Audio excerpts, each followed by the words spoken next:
Bueno, buenas tardes muchachos. En este punto pues ya voy a empezar lo que es el último tema de esto, pues que de este seminario, que sería hablar un poco sobre Deep Learning y las aplicaciones que hay en sí. Ya vimos la parte de redes neuronales, pues que nos ayudaba a entrar directamente en lo que es este tema. Bueno, entonces vamos a hacer una pequeña introducción. Vamos a hablar de los autoencoders, de las redes neuronales convolucionales, de algunas librerías y cómo se diseñan aplicaciones con redes neuronales convolucionales, CNN, Convolutional Neural Networks. Ok, básicamente muchachos, Deep Learning nace a partir de las redes neuronales. Ustedes mismos me hicieron la pregunta de qué pasaba a medida que las capas aumentaban, ¿sí? Nosotros teníamos, bueno, capas ocultas. Y bueno, ¿qué pasaba a medida que esas capas ocultas pues iban aumentando? Pues recuerden que tenemos una capa de salida, pues que nos da la clasificación, ¿sí? Realmente la clasificación. Y una capa de entrada, ¿cierto? Pues que recibe la respectiva información. Entonces, ya en este punto, bueno, el conocimiento de las redes neuronales está almacenado aquí, ¿sí? Que son esas capas ocultas, donde cada capa oculta es una matriz, ¿sí? Donde cada capa oculta es una matriz de información y que ayuda a representar lo que es el conocimiento que se tiene pues de los datos, ¿cierto? O sea, cómo relacionar pues las entradas con las respectivas salidas. Bien, pero ¿qué pasa? La red neuronal puede aprender más a medida que la red neuronal es más profunda, ¿cierto? Profunda es a medida que aumentan las capas, pero esto tiene un problema. ¿Qué pasa cuando ustedes ya tienen 4, 5, 6, 7, 8, 9 capas, incluso más? ¿Qué creen que pasa cuando ustedes intentan entrenar esa red neuronal? ¿Qué creen que pasa? Pues, profe, yo pienso que el poder computacional se afecta considerablemente. Exactamente, Esa sea una de los temas que puede pasar. exactamente. Eso implica más computación, ¿cierto? ¿Y qué sucede? ¿Cierto? ¿Qué sucede con Pues esto? yo también creo que se demora más aprendiendo la red neuronal, ¿no? Cuesta más entrenarla. Sí, claro, porque es que para entrenarla, pues con el algoritmo de propagation usted tiene que calcular, bueno, la salida realmente pues, la salida pues básicamente es operar, realmente no es tan complejo, sino que ya empieza, bueno, el proceso iterativo de entrenamiento, porque usted tiene la salida, calcula el error en la capa de salida, luego el error en la capa oculta y eso lo va propagando hacia atrás, ¿cierto? Así como funciona el algoritmo de propagation, el algoritmo lo vamos a seguir usando para lo que viene, ¿cierto? Pero no lo vamos a utilizar de esta manera. Sino que lo que pasa es que a medida que esto aumenta, la red neuronal es capaz de aprender patrones muy complejos. Por ejemplo, es capaz ya de clasificar imágenes, de pronto es capaz de hacer sentiment análisis de textos, bueno, depende cómo uno lo codifica, entre otros. Pero ya aquí el problema que viene es que a medida que usted aumenta las capas, pues la computación aumenta y entrenar esa red se torna excesivamente costoso. Y dado este problema, a finales de los años 90 y principios de los años 2000, este tema de las redes neuronales pues dejó de usarse porque digamos que las redes neuronales que ustedes están viendo, que ustedes hicieron en el proyecto, pues eso soluciona un problema muy pequeño. O sea, ustedes los datasets que seleccionan realmente son problemas pequeños porque no involucraban imágenes, no involucraban, sino que eran ya datos allí y que es que realmente una red neuronal de tres capas es capaz en la mayoría de casos es capaz de solucionarlo, ¿cierto? Van a haber de pronto algunos casos donde la naturaleza de los datos, pues definitivamente la red neuronal no puede con ellos, pero bueno, es parte del ejercicio que se realiza en el proyecto. Ahora bien, ¿cierto? Entonces, con el Deep Learning buscamos solucionar problemas muy difíciles en el menor tiempo posible. Existen un gran conjunto de técnicas de Deep Learning, tenemos regresión, clusterización, predictores, entre otros. Nosotros vamos a utilizar principalmente para clasificación. ¿Sí? Lo que el fuerte que tenemos en esto es la clasificación. ¿Sí? Ahorita van a ver algunos ejemplos sobre eso. Es ampliamente utilizado en sistemas de recomendación. Por ejemplo, es capaz de reconocer rostros, reconocer objetos, hay muchas cosas que usted puede hacer. Y gracias al Deep Learning, las redes neuronales revivieron, porque las redes neuronales, lo que yo les mostré al principio, o sea, durante estas dos primeras sesiones, tenemos la primera, segunda y tercera sesión, que fue como redes neuronales básicas, normalmente en este punto pues solucionan problemas sencillos, o sea, se utilizan pero solucionan problemas enteramente sencillos. Sin embargo, ya el Deep Learning soluciona problemas ya más complejos, por ejemplo, detección de objetos, por ejemplo, puede categorizar imágenes, hay muchísimas cosas. La principal aplicación de imágenes, pero no se escapa a que hayan más tipos de aplicaciones. Bien, sin embargo, bueno, conocemos los problemas, que si el problema tiene muchas características, la red neuronal será muy grande. Si la red neuronal tiene muchas entradas y muchas capas, el entrenamiento es computacionalmente inviable porque a la larga eso, pues el algoritmo de propagation es costoso y dependiendo en algunos casos, los problemas son dependientes de ese sí y las redes neuronales no tienen toda la capacidad de decisión si alguna de ellas se puede descartar. ¿Qué quiere decir?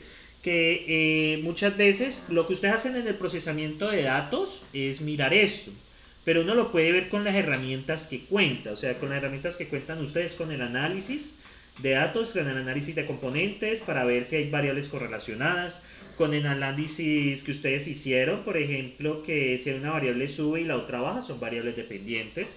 O por ejemplo, si una variable es un juego entre dos personas, uno dice la ganancia del jugador uno y el otro dice pérdida del jugador 2, pues básicamente son la misma variable, porque si el jugador uno gana más, pues el jugador 2 debería de perder, ¿cierto? Dependiendo del tipo de juego. Entonces, pasa que a veces esto se nos escapa del procesamiento de datos. Entonces, las redes neuronales también deberían de ser capaces de descartar estas entradas internamente, ¿cierto? Y tener esa capacidad de decisión. Entonces, nosotros con las redes neuronales actualmente no tenemos esa capacidad para discernir y esas cosas me incluyen ruido y hacen pues que esa curva de entrenamiento no mejore después de un cierto punto, empiece a oscilar. Hay muchas razones, aunque una de las que se puede hacer es bajar el factor de entrenamiento, ¿cierto? Como para darle la oportunidad para llegar a un mínimo. Sin embargo, pues no siempre se puede de esa manera, a veces son los mismos datos, ¿sí? que traen el problema.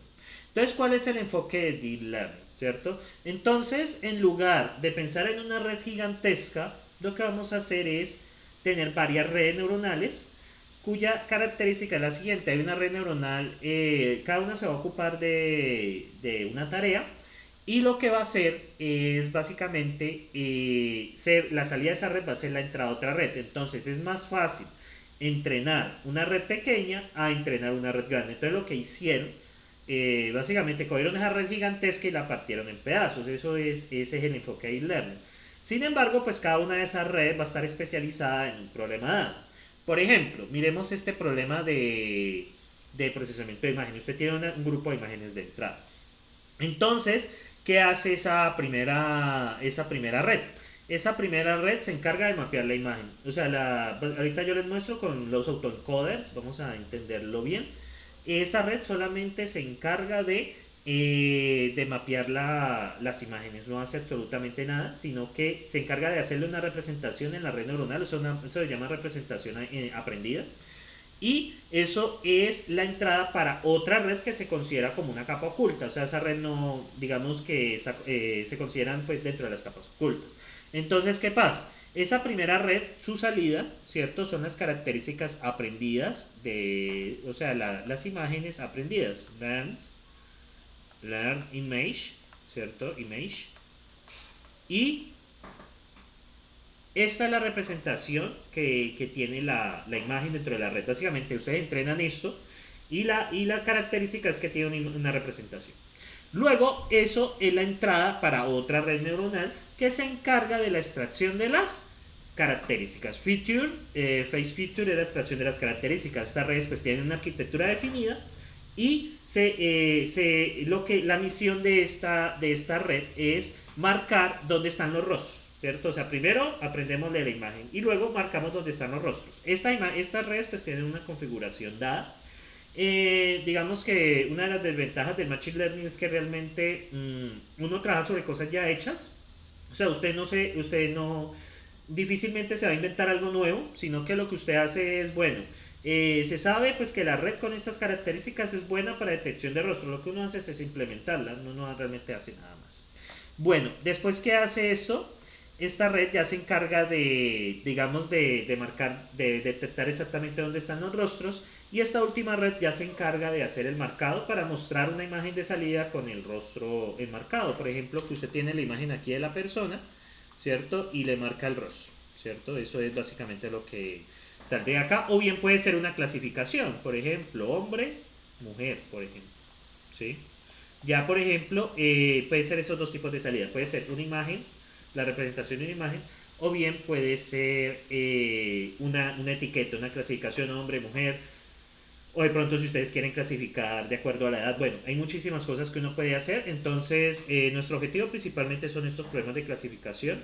Sin embargo, pues muchas aplicaciones también utilizan que la imagen de salida pues es la misma entrada, pero pues ya con las marcas. O sea, lo que le sacan son las marcas, se le dice las coordenadas pues donde debe marcar. No le saca la imagen, ahí debo corregir, sino que le dice, bueno, en qué coordenadas de la imagen está pues, el rostro que se quiere detectar.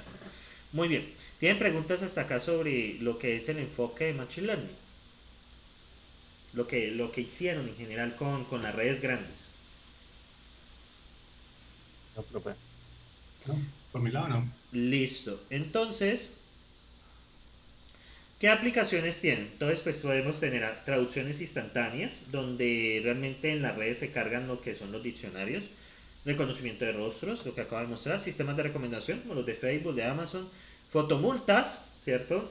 Y ustedes sí han visto algunos casos de fotomultas. Las fotomultas, ¿qué creen en qué se enfocan esos algoritmos que trabajan sobre las fotomultas? ¿En qué creen que se concentran esos algoritmos de las fotomultas? ¿En qué creen que se concentran? Yo creo que buscan números y letras. Sí, efectivamente, porque el algoritmo lo que busca detectar, él tiene acá la imagen, toma una foto cada cierto tiempo y esas fotos son procesadas. O sea, realmente lo que hace la cámara en sí, lo que hace es tomar fotos cada cierto tiempo. O sea, ella no es que detecte directamente la infracción. O sea, ellos simplemente se toman fotos cada cierto tiempo.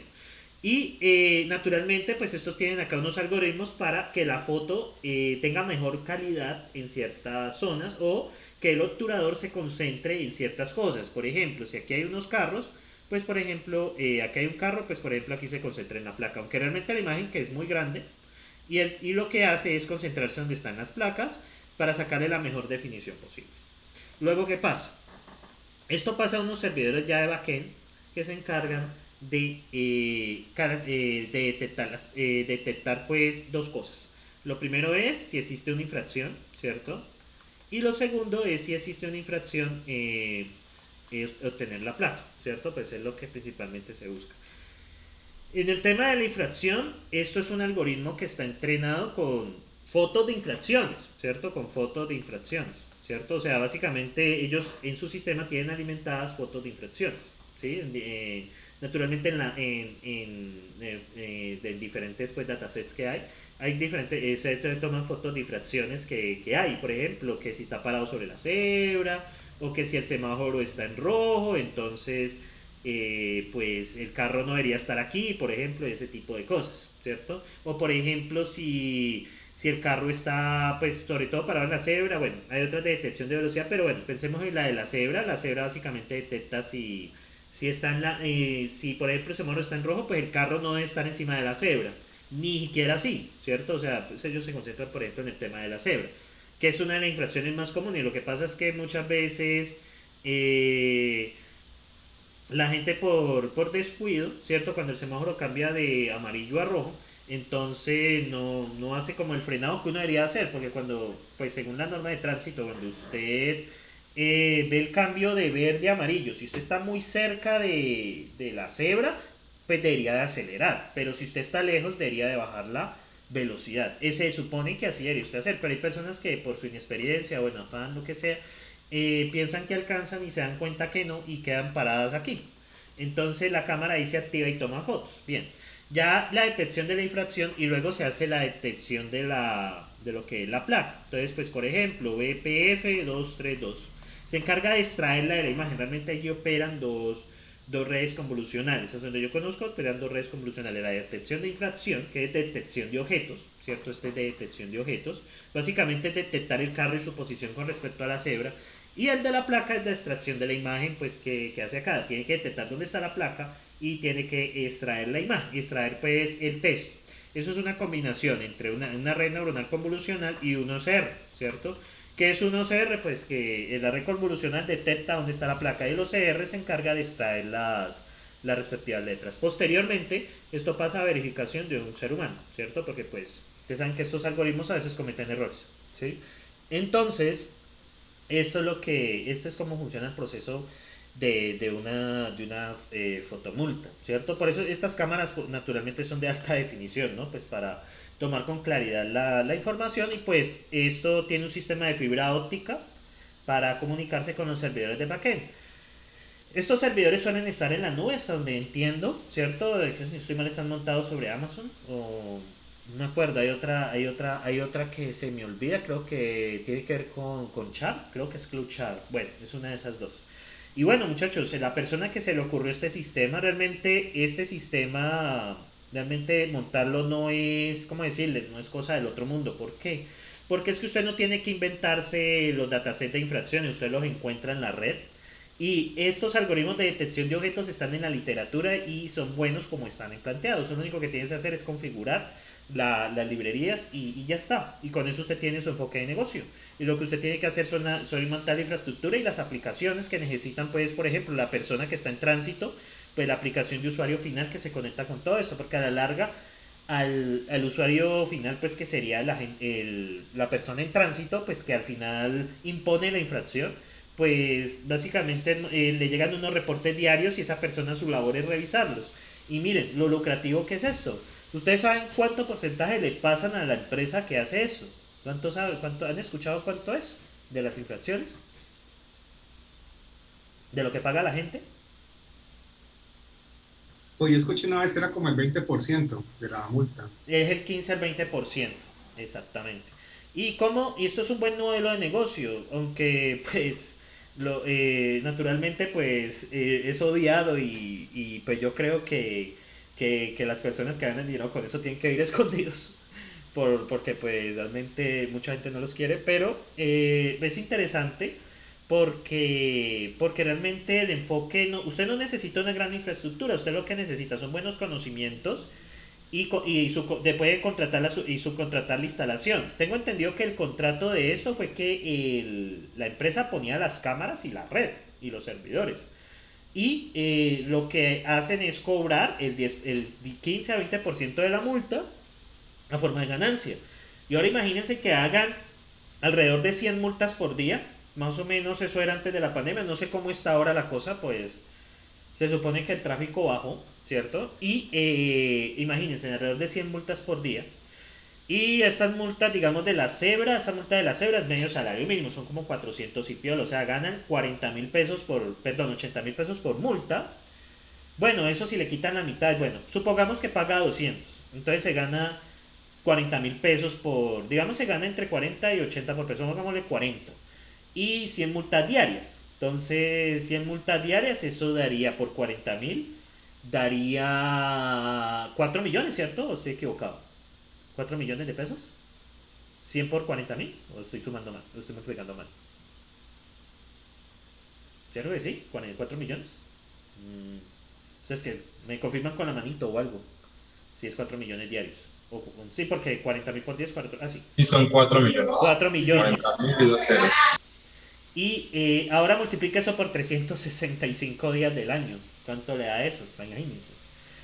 No, y también hay cuántas cámaras tienen en la ciudad, ¿no? Porque eso de 100 no creo que es, yo creo que son más, pues, porque hay mucha cámara regada en la ciudad, pues.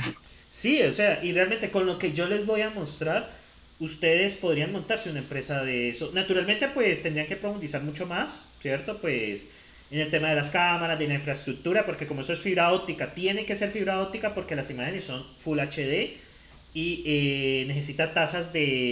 usted necesita tasas de comunicación en orden de gigabits para que efectivamente esté mandando todo el tiempo y no tenga latencia ni el buffer de la cámara se le vaya a agotar porque pues, igual las cámaras en el proceso ellas toman la foto y pues el proceso interno de enviar al servidor, pues usted puede tener cierta latencia. Sin embargo, para la latencia debería ser la mínima, el ancho de banda debería ser máximo para pues que el buffer de la cámara no se le vaya a llenar y no pueda seguir guardando información. No hay muchas cosas. Pero vea, usted lo que puede hacer, subcontrata a la gente, ¿cierto? Contrata a la empresa que le meta las cámaras y la fibra óptica. Usted compra la capacidad de cómputo, la puede comprar a Amazon o a Google, ¿cierto? Y Amazon y Google ya ofrecen todas las librerías instaladas, usted no tiene que instalar nada. Y lo único que usted tiene que hacer es montar la infraestructura, montar las redes convolucionales, montar los sistemas y básicamente desarrollar una aplicación de usuario final para que llegue al de tránsito. Si no estoy mal, inclusive al de tránsito le llega un correo, ¿cierto? Con la información que tiene que dedicar y hay personas que todo el día se dedican a revisar esos correos que llegan del procesamiento. Entonces es súper interesante porque ustedes pues imagínense, realmente no se necesita mucho para montar este sistema, ¿cierto? Entonces yo había visto una fotomulta antes de cómo llegan los reportes, ¿cierto? Y es muy interesante. Vamos a ver cómo llega un reporte de fotomulta. Fotomulta reporte. Eso es bastante interesante, ¿cierto? Cómo llega un reporte de esos. A ver si encuentro uno por acá, ya que el tema me llamó la atención. Bueno, yo los he visto, ¿cierto? Porque pues a mí sí me pasó que era chistoso, yo no tenía licencia, pero pues había un carro que estaba a mi nombre, ¿cierto? Entonces, pues ahí aparecía señalada la infracción, era de hecho sobre la cebra. Y lo más interesante es que el carro se veía borroso, ¿cierto? Se veía borroso, pero la placa se veía nítida. O sea, es muy, muy bueno el sistema porque hasta hay ahorro de información, ¿cierto? Hay ahorro de información porque es que se concentran ese en la placa. El resto aparecía borroso, o sea, se hace una compresión de la información porque medio se ve el carro ahí, pero ustedes ven la placa clarita y está marcado con una está marcado con un rectángulo, ¿sí? Bueno, en fin, lastimosamente pues no lo encontré. Ahora, bien, ahí les explico un poco cómo funcionaba ese sistema. Entonces, ¿qué pasa con eso? ¿Sí? Resulta que las redes neuronales involucran a la larga operaciones matriciales, ¿cierto? Entonces, resulta que las CPUs no están optimizadas para operaciones matriciales. Las CPUs no trabajan las CPUs trabajan con números, pueden en representación binaria, pueden ser enteros o no enteros, perdón, enteros o flotantes, y pues es muy buena en eso. Pero ¿qué pasa? La GPU, ¿cierto? Que eso es claramente el resolvimiento de esto fue la combinación también de varias cosas, que fue el boom de las GPUs, porque el boom de la GPU realmente cobró mucho poder de los años 2000 para acá. Entonces la GPU hace operaciones matriciales, o sea, la GPU en hardware hace operaciones matriciales porque la proyección de imágenes en un computador es operaciones que se hacen sobre matrices. A la larga lo que usted ve en pantalla es una matriz de píxeles. Ahora, ¿qué hace la GPU con eso? Por ejemplo, cuando son videojuegos y todo eso, el renderizado, las texturas, todo eso son operaciones que se llaman transformaciones. Y esas transformaciones o proyecciones se realizan son operaciones matriciales. Entonces, como ellas están especializadas aquí, lo hice. Que proyecciones de 3D, por ejemplo, lo que está representado en un juego, por ejemplo, es un modelo 3D. Sin embargo, pues nosotros no tenemos monitores 3D. Nosotros tenemos un monitor que está en 2D. Entonces, ¿qué se hace?